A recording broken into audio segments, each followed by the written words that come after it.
Everybody asking how we doing, say we good. Don't need no one to tell me how to live just like they would. It ain't their business, but they in it, I don't know why. Revolved around my life after I found another.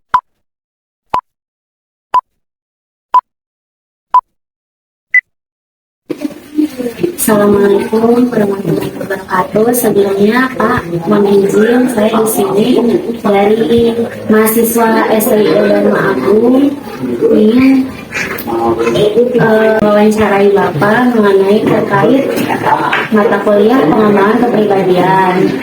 Sebelumnya di sini Bapak atas nama siapa? Ya, terima kasih. Waalaikumsalam warahmatullahi wabarakatuh. Nama saya Ustaz Supriyadi.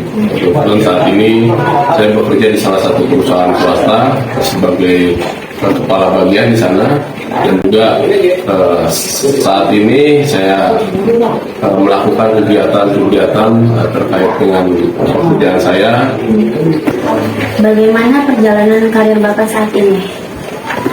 Untuk saat ini karir yang kebetulan memang sih sebelumnya saya bekerja berpindah-pindah dari perusahaan satu ke perusahaan yang lainnya dengan alasan bahwa ya lebih kepada mencari yang lebih baik dari sisi relation, dari sisi income. Ya tentunya kita nggak munafik dengan hal itu, tapi ya pada dasarnya saya saat ini berkarir yang mungkin bisa dikatakan selalu lebih cepat, ya, selalu lebih cepat dari teman-teman sejawat saya yang lain dari sisi karir, ya. Karena di perusahaan saya saat ini ya karir saya lumayan cepat naik. Kenapa Bapak memilih karir saat ini? Ya tentunya ini pilihan ya. Mungkin banyak orang di luar ya memang resiko bekerja di salah satu perusahaan, ya artinya kita di sana menjadi karyawan atau harus mengikuti aturan yang ada di perusahaan itu sendiri. Nah, tapi pada dasarnya mungkin ya ini jalan Tuhan juga, bisa dikatakan jalan Tuhan bahwa ya memang saya harus bekerja di perusahaan itu, atau bukan jadi sebagai pengusaha atau jadi owner sebuah perusahaan. Ya mungkin next ya bisa jadi itu jadi satu target saya untuk ya menjadi pengusaha kecil dulu. Tapi saat ini memang saya sedang menikmati bekerja sebagai karyawan di salah satu perusahaan swasta. Apa skill yang sangat dibutuhkan dalam karir Bapak saat ini?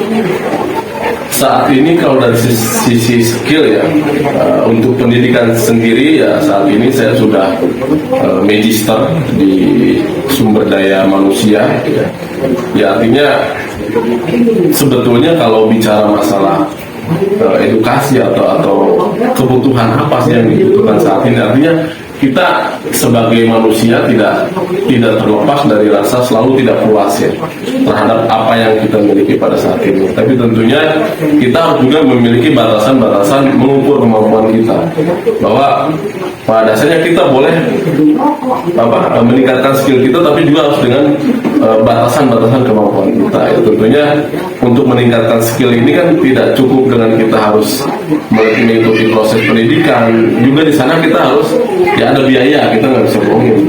Kita selama di Indonesia semua pendidikannya semua berbayar, ya, kecuali mungkin ya teman-teman kita yang lain yang ambil scholarship atau beasiswa.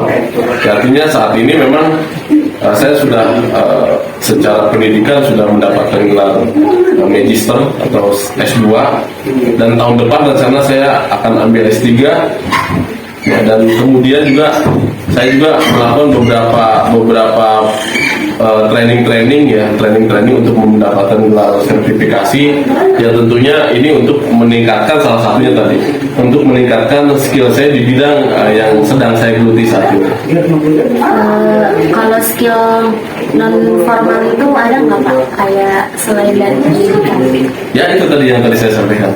Selain pendidikan formal, saya juga mengambil beberapa pendidikan non formal. Ya, saya ambil contoh, saya memiliki gelar sertifikasi non akademik, contoh CIM, CSLMP, ada CLMP, dan itu adalah salah satu cara saya bagaimana saya bisa menggali lebih dalam lagi terkait skill saya di luar yang saya ambil di pendidikan formal. Kalau suka duka bekerja dalam karir Bapak saat ini, ada tidak Pak? Pastilah namanya kerja di perusahaan swasta, kita ada pressure. Kita ada pressure atau ada target dari manajemen. Ketika target dari manajemen itu tidak tercapai, ya sudah pasti, sudah otomatis ya kita akan mendapatkan suatu warning atau peringatan ya. Peringatan di mana ya sebenarnya tujuannya dari manajemen memberikan peringatan ketika target itu tidak tercapai ataupun tidak achieve, ya artinya untuk memacu kita sebetulnya. Ya suka dukanya mungkin ya lebih banyak dukanya sih sebetulnya dibanding sukanya, tapi artinya apa? Tapi artinya ketika kita tidak dalam posisi yang tidak nyaman di satu perusahaan itu, coba kita learning. Kita makanya itu yang tadi saya sampaikan. Mungkin pendidikan formal tidak cukup. Kita mesti ada pendidikan yang sifatnya non formal untuk menggali lebih banyak lagi supaya bisa bantu kita ketika kita bekerja mendapatkan masalah A nih. Oh iya, kita pernah mempelajari ini nih di pendidikan non formal kita terkait masalah A. Ya kita bisa selesaikan. Karena kalau di formal ya artinya kita terbatas. Kalau contoh saya di S2, ya pendidikannya terbatas gitu. Oh ini hanya manajemen apa, manajemen keuangan ini bicara keuangan, manajemen ini bicara ini, manajemen risiko bicara risiko. Tentunya hanya sebatas global aja. Tapi kalau kita mengambil pendidikan non formal yang di luar akademik ya, yaitu kita bisa menggali lebih dalam lagi. Contoh, saya concern kan sebagai kepala bagian di bidang logistik. Nah di bidang logistik ini kan sekolahnya memang ada manajemen logistik. Di Trisakti juga ada manajemen transport dan logistik. Tapi artinya apa? Tapi artinya mungkin yang dipelajari di situ adalah hal-hal yang sifatnya general aja atau umum, yang sifatnya lebih mendetail, sifatnya lebih masuk ke dalam sel-sel di mana ada masalah ketika beroperasi di bidang logistik. Artinya kita harus belajar di suatu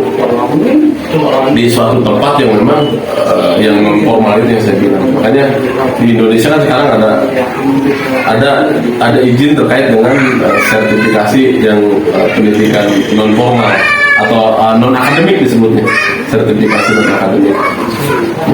Ya. Apa pandangan Bapak sebelumnya tentang karir saat ini? Pandangan saya mungkin dulu selesai dari pendidikan SMA ya, selesai SMA, saya merasa bahwa ya mungkin nanti saya hanya akan kerja di pabrik jadi buruh atau jadi operator gitu kan. Ya waktu itu aja mungkin sudah, kalaupun itu waktu itu terjadi itu pun sudah happy gitu. Tapi artinya Tuhan memberikan jalan yang lain, jalan yang lebih. Begitu saya masuk di satu perusahaan, saya kembali mendapatkan satu pemikiran bahwa saya harus melanjutkan pendidikan saya untuk meningkatkan karir, karena nggak mungkin kita kan begini-begini aja. Ya artinya dari mulai situ saya melakukan coba kuliah lagi S1, lanjut S2, ya lanjut ngambil pendidikan yang non formal. Apa hal yang sangat berkesan dan tidak terlupakan dalam karir Bapak sampai saat ini? Hal yang terkesan dan tidak terlupakan, saya pernah bekerja di salah satu perusahaan di Karawang. Di sana saya waktu itu baru masuk dan tidak mengetahui situasi sebelumnya. Jadi ternyata perusahaan itu sebelumnya mengalami situasi yang lumayan crowded waktu itu, karena sebelum saya masuk itu ada demo besar-besaran di perusahaan tersebut ya. Sehingga mengakibatkan ada beberapa pimpinan di level manajemen yang keluar karena saking ekstrimnya demonstrasi pada waktu itu. Nah saya waktu itu saya tidak tahu, saya join di perusahaan itu, kebetulan saya sebagai asisten manajer waktu itu pertama masuk. Jadi betapa sulitnya mengatur orang pada saat itu, betapa sulitnya mengatur orang. betapa sulitnya kita menerapkan strategi-strategi untuk melakukan operasional. Ya sehingga pada akhirnya ya terpaksa saya harus mengundurkan diri. Hanya dengan waktu itu kurun waktu saya bekerja di sana kurang lebih 3 bulan. Ya. Jadi dalam itu kesan yang paling tidak akan pernah saya lupakan ya. Karena biasanya saya bekerja di satu perusahaan ya 6 tahun, 5 tahun, ya. 6 tahun, 5 tahun. Nah itu hanya 3 bulan karena saya salah prediksi di awal. Saya pikir itu perusahaan yang normal-normal saja, baik-baik saja. Ternyata perusahaan yang sebelumnya memang ada masalah dengan serikat pekerjanya. Berarti pas saat itu demonya benar besar. Demo besar sampai terjadi pengerusakan di beberapa kantor utama waktu itu. Anarkis ya. Cuman memang waktu itu saya belum join. Ketika saya join sih perusahaannya sudah rapi, sudah nggak ada masalah. Tapi ternyata setelah saya join di situ, ya kita coba kan tentunya sebagai asisten manajer memiliki strategi atau konsep untuk bagaimana mengatur operasional ini supaya lebih baik. Tapi ternyata apa yang saya pikirkan yang di perusahaan saya sebelumnya saya atur orang dengan mudah, ternyata di sana susah. Saya menginstruksikan A, ya kadang-kadang mereka kerjakan ya tapi ngerjainnya itu separuh-separuh. Ngerjainnya separuh-separuh. Ketika saya tegur, kasih warning ya, mereka merasa ya saya pribumi, Bapak pendatang gitu kan, artinya kan ya Bapak nggak bisa mengatur kita lebih strictly itu lebih keras gitu loh, atau Bapak nggak perlu banyak ngatur kita orang gitu. Kita udah tahu kerja.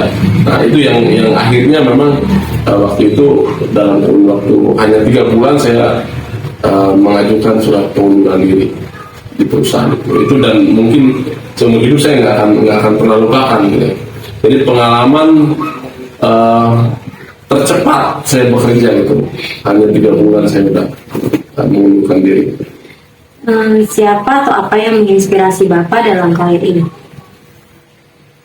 Di beberapa perusahaan saya di awal masuk ya, yang pastinya kita bekerja kan nggak bisa langsung ngeblend,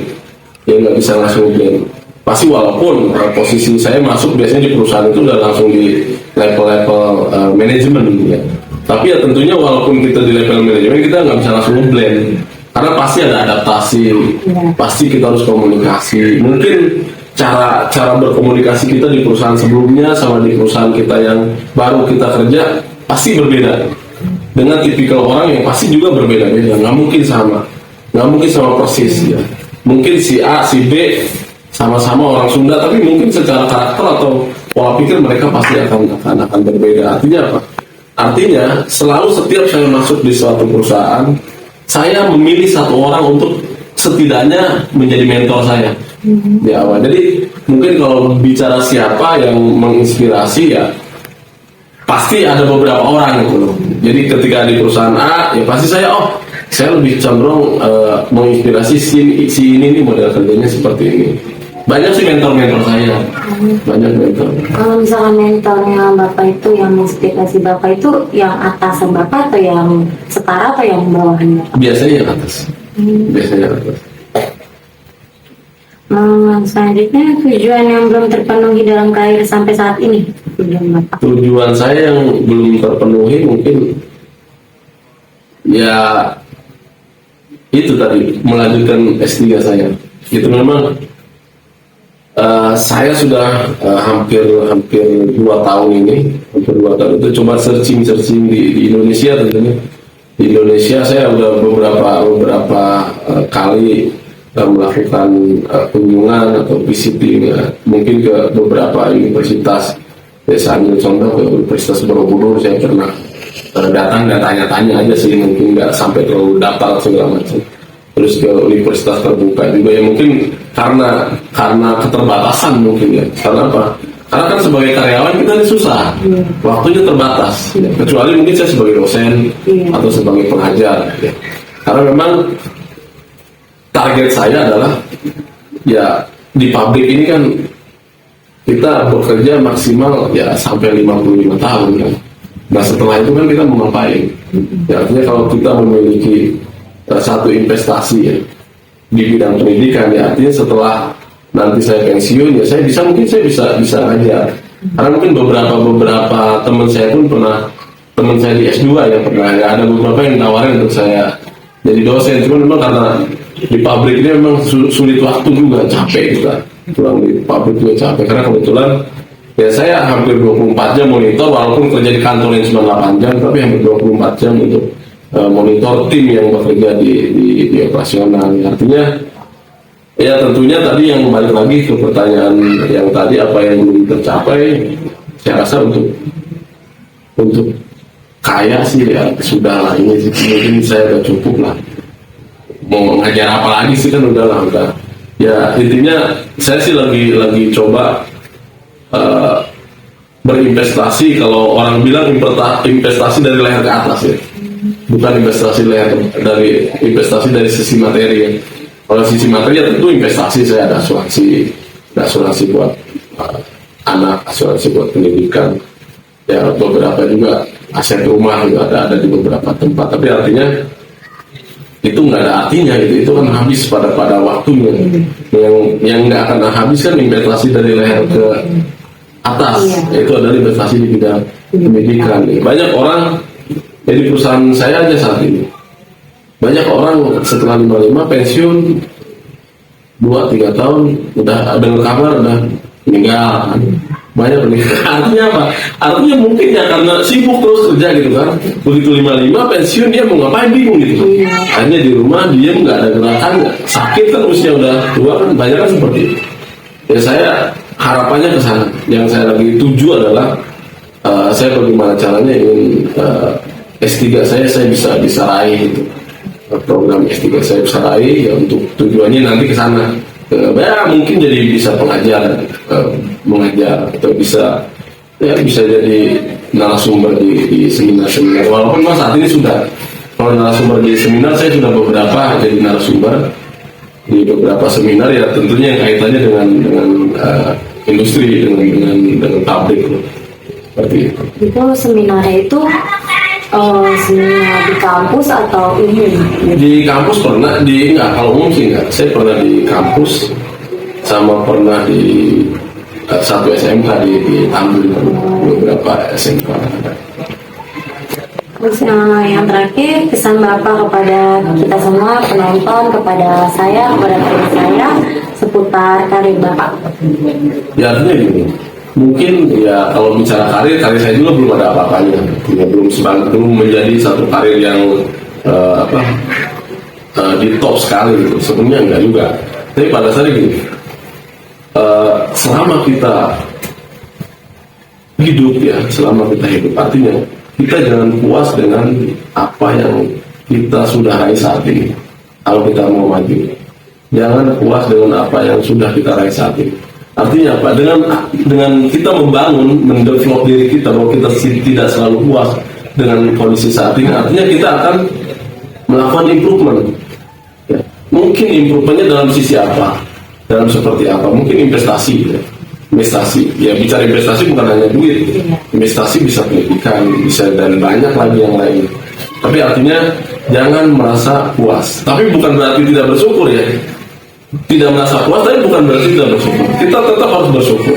Tapi coba bangun dari diri kalian itu bahwa tidak ada kepuasan terhadap apa yang kita dapat. Supaya kita bisa improve terus kita mau ngapain. Karena era semakin lama semakin berkembang, semakin maju. Ya saya nggak tahu, kalian sekarang baru semester 1 ya kan? Saat ini ribuan orang lulusan itu juga kesulitan mencari pekerjaan. Ya artinya, jadi yang saya harapkan dari generasi muda yang ada saat ini adalah coba bangun karakter-karakter yang lebih kepada mendevelop ya, membangun karakter kita, membangun diri kita, supaya menceritakan ya kita kalau bisa ya selalu kita belajar ya, selalu kita membangun karakter itu lebih kepada supaya kita bisa survive di masa yang akan datang. Jadi jangan berpuas diri, terus belajar ya, untuk generasi yang ada saat ini, terus belajar, dan tentunya ya belajar juga kita harus dibarengi dengan doa, tetap berbakti sama orang tua, tetap belajar, yang pasti fokus di pelajaran kalian pada saat ini, dan juga kalau ada kesempatan atau kalau ada waktu yang bisa kalian lakukan untuk mencari ilmu di luar kampus, kalian cari. Banyak sekarang lembaga-lembaga yang membuka untuk training, lembaga-lembaga yang membuka untuk pendidikan-pendidikan yang non akademik. Karena dengan pendidikan non akademik ya kalian bisa lebih detail mengetahui gitu. Karena kalau di kampus ya general aja sih yang selama ini yang saya dapat. Tinggal kalian mau apa, kan itu. Jadi jangan bias. Contoh nih S1. Di S1 itu kita belajar banyak yang kita pelajari. Saya dulu S1 ngambil komputer, sistem informasi, banyak yang kita pelajari. General, semua dipelajari. Ada manajemen informatika, manajemen sistem informasi, ada segala macam dipelajari. Tapi begitu masuk S2, kalian akan lebih fokus. Apa yang akan diambil? Contoh S2 saya di sumber daya manusia, kita belajar itu. Dan nanti di S3, kemarin saya udah presentasi untuk pengambilan untuk melanjutkan pendidikan di S3. Dia lebih spesifik lagi apa yang akan kita tuju, apa yang akan dibuat untuk disertasi, apa inovasi apa yang akan kita lakukan. Artinya apa? Artinya kalian dari saat ini harus sudah tahu kalian ini arahnya mau kemana gitu. Arahnya mau kemana? Apa mau jadi? Contoh, sekarang ngambil jurusan apa nih? Akuntansi. Contoh akuntansi, ya manajemen. Akuntansi berarti kan nantinya kalau mau di pabrik ya artinya nanti ke departemen accounting akan masuk tuh. Kamu fokus di situ belajar apa yang di accounting. Accounting kan hitung-hitungan semua tuh isinya. Hitung-hitungan aset segala macam terkait dengan cost, pembiayaan. Tukang hitung aja. Iya, kalau di accounting. Kalau manajemen lebih luas. Manajemen tergantung mau mengambil manajemen apa. Kalau manajemen keuangan ya artinya nanti akan bekerja di departemen keuangan, finance. Kalau manajemen sumber daya manusia ya kemungkinan nanti akan bekerja di HRD. Kalau manajemen operasional ya akan bekerja di produksi atau di facility. Nah, kalau banyak manajemen, jadi kalian harus tentukan nih dari mulai semester 1 udah paham apa nih harus dituju, manajemen apa gitu. Jadi nanti jelas tujuan kita gitu. Jadi nggak bias, nggak blur lah. Jadi terfokus pada satu tujuan kita apa yang mau kita. Kalau accounting ya accounting dipelajari terus. Di accounting itu mau terkait dengan yang relate, yang terkait dengan accounting, banyak sistemnya pelajari. Karena pengalaman saya dulu saya begitu. Saya kadang-kadang semester 1 dulu lagi kuliah. Nggak terpikir tuh semester 1, 2, 3, 4, 5, 6, 7. Nggak terpikir. Begitu semester 8. Kita kan harus mengajukan proposal skripsi. Bingung kita. Apa yang mau dibikin di skripsi? Apa nih? Kita juga nggak ngerti. Cuma dikasih buku pedomannya nih kalau bikin skripsi seperti ini. Jadi, diusahakan juga, pesan saya buat adik-adik ini, untuk tugas akhir juga kalau bisa kalian harus sudah mulai cicil semester 2 lah, harus sudah mulai cicil. Jadi apa yang mau diteliti, apa yang mau digali lagi. Jadi ini tadi yang saya sampaikan adalah untuk generasi yang akan datang, ya adik-adik sekalian. Jadi jangan puas terhadap apa yang kita dapat saat ini, supaya kita bisa mendevelop, bisa improve untuk kita lebih maju lagi di masa yang akan datang. Dan nanti ibaratnya kalian udah bekerja atau sudah entah itu di perusahaan, entah itu di pemerintahan, artinya jangan pernah nyaman di zona aman. Sebisa mungkin kita improve. Kalau kita nyaman di zona aman, ya begitu ada problem, begitu ada masalah, kalian akan bingung sendiri. Ya mungkin itu. Ya, terima kasih Bapak atas waktunya. Terima kasih juga udah jawab pertanyaan kita dan meluangkan waktunya kita. Semoga Bapak sehat selalu, lancar perkuliahan nanti lanjut S3-nya. Saya akhiri, wassalamualaikum warahmatullahi wabarakatuh. Waalaikumsalam warahmatullahi wabarakatuh.